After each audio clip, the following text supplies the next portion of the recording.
श्री सरस्वती मैया की जय, श्री कृष्णचंद्र भगवान की जय।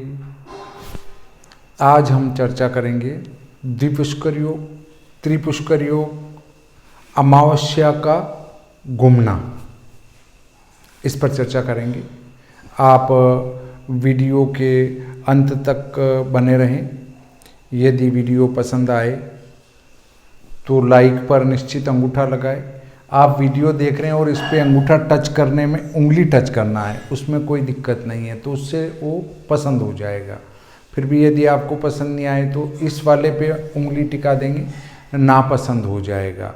और आप चैनल को तो देखते ही हैं, तो यहाँ लिखा हुआ आता है लाल कलर में सब्सक्राइब, तो सब्सक्राइब करेंगे, इस पर उंगली लगाएंगे तो ये सब्सक्राइब हो जाएगा। फिर एक घंटी का निशान खुलेगा तो ऊपर वाला निशान दबा देंगे तो बेल आइकन दब जाएगी। तो जब भी मैं नया वीडियो डालूंगा तो आपको तत्काल सूचना प्राप्त हो जाएगी कि ये वीडियो नया डाला है, इनने ये वीडियो नया डाला है, तो आप उस वीडियो को तत्काल देख पाएंगे। कभी कभी माना आपने सब्सक्राइब भी नहीं किया, बेल आइकन भी नहीं दबाई, तो आपके पास सूचना उसकी प्राप्त नहीं हो पाती है।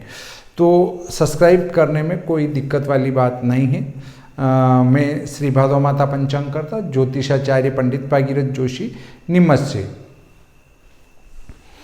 मृतक कार्य में द्विपुष्कर योग, त्रिपुष्कर योग आदि पर अपन विचार करते हैं कि द्विपुष्कर योग, द्विपुष्कर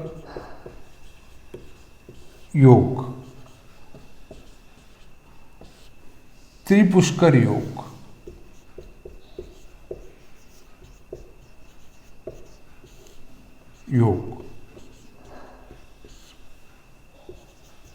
पंचक। द्विपुष्कर योग का अर्थ है कि वो उसमें किए गए कार्य को दुगुना करता है, त्रिपुष्कर में तिगुना करता है और पंचक में 5 गुना करता है। इसलिए अगर द्विपुष्कर, त्रिपुष्कर या पंचक में अगर शवदाह करें तो इनकी शांति आवश्यक है। अतः यदि द्विपुष्कर योग में भी यदि किसी की मृत्यु होती है या त्रिपुष्कर योग में भी किसी की मृत्यु अर्थात शवदाह किया जाता है, तो उसकी शांति विधान करने के बाद ही आपको शवदाह करना चाहिए, या शवदाह के बाद भी इस शांति विधान को किया जा सकता है 11वें दिन। पूर्व के वीडियो में पंचक के संबंध में मैं आपको विस्तृत जानकारी दे चुका हूं। इससे यहाँ हम इस पंचक को हटा देते हैं। हमारे पास द्विपुष्कर योग और त्रिपुष्कर योग बचा है। यदि हम इनका किसी भी प्रकार से परिहार नहीं कर पा रहे हैं तो ऐसी स्थिति में यदि द्विपुष्कर योग में या त्रिपुष्कर योग में हमने शवदाह कर दिया तो उसके लिए मृत्युंजय मंत्र या महामृत्युंजय मंत्र के 12,500 जप करवाए जा सकते हैं। तो उससे इसमें द्विपुष्कर त्रिपुष्कर योग में दाह कर्म का दोष समाप्त हो जाता है। तो द्विपुष्कर योग कैसे बनेगा, त्रिपुष्कर योग कैसे बनेगा, इसके संबंध में पंचांग में दिया रहता है, या फिर ज्योतिष सार से भी आप इसको देख सकते हैं कि त्रिपुष्कर योग किस दिन है, द्विपुष्कर योग किस दिन है। ये वहाँ आपको आसानी से उपलब्ध हो जाएगा। इसके बाद बात आती है कि इन 3 योगों के अलावा शवदाह में और कोई विशेष रुकावट नहीं आती है। अमावस्या हो, चतुर्दशी हो, रिक्ता तिथि हो, उसमें भी शवदाह किया जा सकता है। परंतु कई बार क्या होता है कि चतुर्दशी को शवदाह किया और दूसरे दिन ही अमावस्या आ रही तो भाई अमावस्या घूम जाएगी, अमावस्या फिरेगी, इसलिए तत्काल उठाव ना करो। तो अमावस्या ऐसे कोई घूमने फिरने वाली नहीं है जो कि भाई उसके ऊपर शव के दाह किया गया है उस चिता के ऊपर आके घूम जाती हैं। अर्थात यदि अमावस्या के बाद भी अस्थि संचय किया जाए तो उसमें उस अमावस्या का कहीं से कहीं तक कोई दोष नहीं प्राप्त होता है।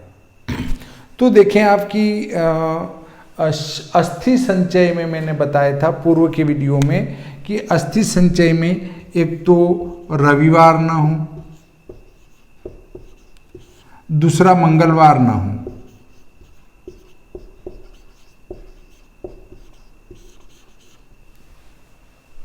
ये दो छोड़ना चाहिए। इसके बाद संभव हो तो अमावस्या तिथि भी छोड़ना चाहिए। अमावस्या में जो है आप अस्थि संचय न करें।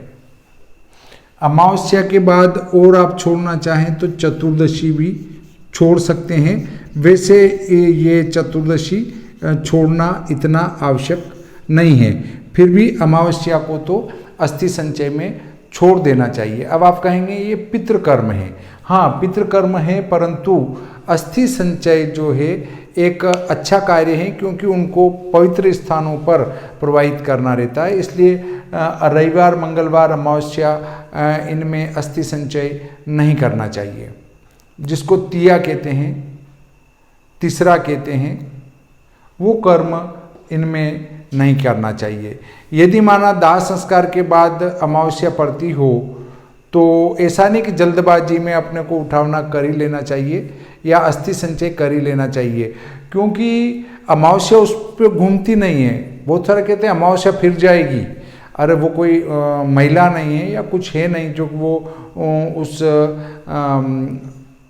चिता के ऊपर घूम फिर के चली जाए, और घूम फिर भी चली जाए तो उस चिता का कुछ बिगड़ना नहीं है। इसलिए अमावस्या में कदापि अस्थि संचय नहीं करें। अब आती हैं दशाकर्म। दशाकर्म, एकादशा,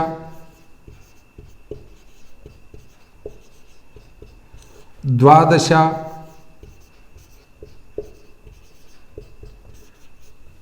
चूंकि इनमें पितरों को पिंड प्रदान किए जाते हैं, तर्पण किए जाते हैं, जल दिया जाता है, और अमावस्या उनका दिन माना गया है।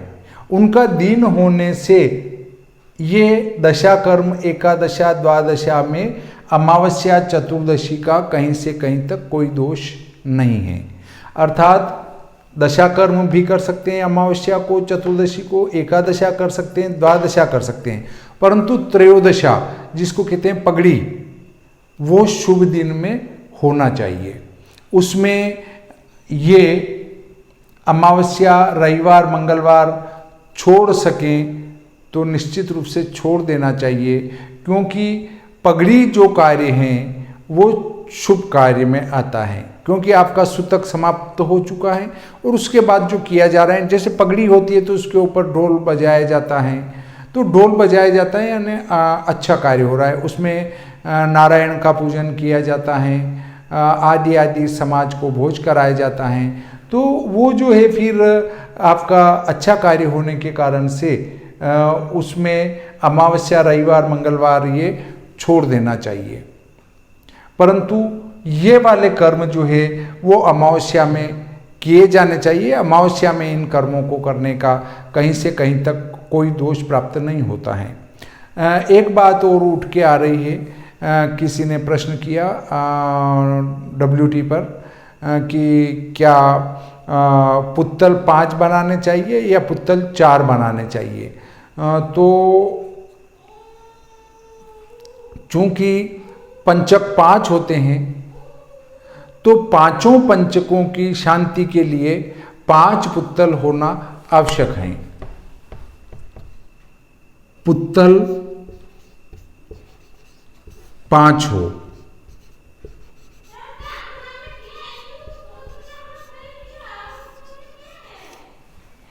पुत्तल 5 होना चाहिए। पुत्तल कम नहीं चलेंगे। कोई कहते हैं पुत्तल 4 हो। पुत्तल 4 का विधान भी प्राप्त होता है, वो भी शास्त्रों में है, क्योंकि 4 पुत्तल हो जाएंगे और पांचवा वो शव हो जाएगा। परंतु चूंकि यहाँ पर नक्षत्र 5 होते हैं और 5 नक्षत्र होने के कारण, पंचक के 5 नक्षत्र, तो उन पांचों के स्वरूप में 5 पुत्तल होना चाहिए, 4 पुत्तल नहीं। अब उसको रखने का विधान अलग अलग प्राप्त होता है। सिर पर हैं, इधर हैं, यहाँ हैं, नाभि पर हैं, पैरों के बीच में हैं, और कहीं प्राप्त होता है कि नेत्रों पर रखना चाहिए। तो पुत्तल को कहीं भी रखा जा सकता है, परंतु पुत्तल 5 होना चाहिए, पुत्तल 4 नहीं। हाँ, परंतु कोई कह देगा नहीं साहब 4 का विधान है, तो उसको भी नकारा नहीं जा सकता है, क्योंकि पुत्तल 4 और एक शव 5 हो जाते हैं। परंतु उसका जो शास्त्रीय कारण ये है कि चूंकि 5 नक्षत्र हैं तो उसमें एक शव को नहीं गिना जाना चाहिए, पुत्तल 5 ही पूरे होना चाहिए उन नक्षत्रों के स्वरूप के रूप में, कि ये नक्षत्रों का स्वरूप है 5, तो वो पांचों अलग से होना चाहिए और छठा शव होना चाहिए। इस प्रकार से यदि हम शांति विधान करते हैं तो पंचक में शवदाह का दोष समाप्त हो जाता है। पंचक में शवदाह पर मैंने इससे पूर्व वाले वीडियो में और विस्तृत बताया है। फिर भी जो शंका आई थी, कुछ व्यक्तियों के मस्तिष्क में यह शंका उत्पन्न हुई थी कि क्या पुत्तल 4 बनाने चाहिए या पुत्तल 5 बनाने चाहिए। तो पुत्तल 4 नहीं, 5 बनाए जाने अधिक उपयुक्त हैं। वो 5 नक्षत्रों के स्वरूप में होते हैं, इससे उसमें शव को नहीं गिना जाता है। उसकी शांति करना है, पंचक की शांति करना है, न कि पुत्तल की गिनती पूरी करना है। चूंकि यहाँ पर पंचक की शांति कर रहे हैं, इसलिए पंचक के 5 के रूप में 5 पुत्तल होना आवश्यक है। अब आती है बात, आप द्विपुष्कर समझ चुके होंगे, त्रिपुष्कर समझ चुके होंगे। रवि मंगल अमावस्या में अस्थि संचय नहीं करना चाहिए, क्योंकि अस्थि संचय प्रेत कर्म नहीं है। प्रेत कर्म ये है, प्रेत क्रिया ये है, वो प्रेत क्रिया नहीं है। वो तो उस प्राणी की अस्थियों को इकट्ठा किया जा रहा है, और वो अस्थियां चूंकि अग्नि के संपर्क में आने से पवित्र हो चुकी हैं, और जब वो अस्थियां पवित्र हो गई हैं अग्नि स्नान के कारण, तो उन पवित्र अस्थियों को पवित्र स्थानों में रखा जाता है। जैसे गंगा मैया के अंदर प्रवाहित किया जाता है, अच्छी नदी के अंदर प्रवाहित किया जाता है। तो चूंकि अच्छी नदी में प्रवाहित कर रहे हैं, गंगा मैया में प्रवाहित कर रहे हैं, तो वो पवित्र हैं, इसलिए उनको अच्छे दिवस में ही संचय करना चाहिए, इकट्ठी करना चाहिए। वो प्रेत क्रिया नहीं है, ये प्रेत क्रिया है। हाँ, अब आप कहेंगे कि चूंकि उस दिन भी एक छठा पिंड दिया जाता है, चावल बनाकर चावल का एक पिंड दिया जाता है उठावने में भी, तो पिंड देना एक अलग क्रिया है और अस्थि संचय करना एक अलग क्रिया है। चूंकि अस्थि संचय कर रहे हैं तो साथ का साथ वहाँ पिंड भी दे देते हैं, परंतु पिंड तो हम किसी भी स्थान पर भी दे सकते हैं, अस्थि संचय करें या ना करें। तो आप ये समझ चुके होंगे कि अस्थि संचय में दूसरा दिन ले सकते हैं, तीसरा ले सकते हैं और चौथा दिन भी ले सकते हैं। क्योंकि यदि माना कि तीसरे दिन में रविवार या मंगलवार मिल रहा है या अमावस्या मिल रही है, तो तीसरे दिन की बजाय चौथा ले लेंगे, या तीसरे दिन की बजाय दूसरा दिन ले लेंगे। परंतु यदि तीसरे दिन ही यदि अच्छा वार मिलता हो, अमावस्या नहीं मिलती हो, तो फिर तीसरे दिन ही अस्थि संचय को करना चाहिए। ये बात आप अच्छी प्रकार से समझ चुके होंगे। और प्रेत कर्म के संबंध में किसी ने बताया था कि प्रेत क्रिया क्या है, प्रेत कर्म क्या है। तो जिस प्राणी की मृत्यु हुई है वो 10 दिन तक प्रेत योनि में ही रहता है। प्रेत योनि में रहता है तो उसको प्रतिदिन एक पिंड दिया जाता है प्रथम दिन के 5 पिंड, उठावने का 1 पिंड, 6 पिंड, और इसके बाद एक एक पिंड प्रतिदिन दिया जाता है 10वें दिन तक। और यदि हम वो पिंड नहीं कर पाते हैं, माना कि प्रतिदिन पिंड करवाए जाना संभव नहीं है, तो फिर ऐसी स्थिति में 10 दिन के 10 पिंड एक साथ 10वें के दिन कर दिए जाते हैं। और उससे उस जो मरने के बाद उस प्राणी का अंगुष्ठ मात्र का शरीर होता है, वो 10 दिन के पिंड प्रदान करने से हाथ भर का शरीर हो जाता है। हाथ भर का शरीर होने के बाद उसको भूख प्यास की अनुभूति होती है, और भूख प्यास की अनुभूति होने के बाद वो एकादशा और द्वादशा के पिंडों को उपभोग करता है, अर्थात भक्षण करता है, अर्थात खाता है। तो दशा कर्म करना, पिंडदान देना, एकादशा करना, द्वादशा करना, ये ही प्रेत कर्म के अंतर्गत आते हैं, प्रेत क्रिया के अंतर्गत आते हैं। प्रेत कर्म, अब पिंडदान कैसे किया जावे, इसके संबंध में तो आप प्रेत क्रिया से संबंधित, प्रेत कर्म से संबंधित पुस्तकों का अध्ययन करें, तो उस पर आपको विस्तृत रूप में प्रेत क्रिया के संबंध में जानकारी प्राप्त हो जाएगी। इस प्रकार आज का ये प्रकरण संपूर्ण होता है। श्री सरस्वती मैया की जय, श्री कृष्णचंद्र भगवान की जय।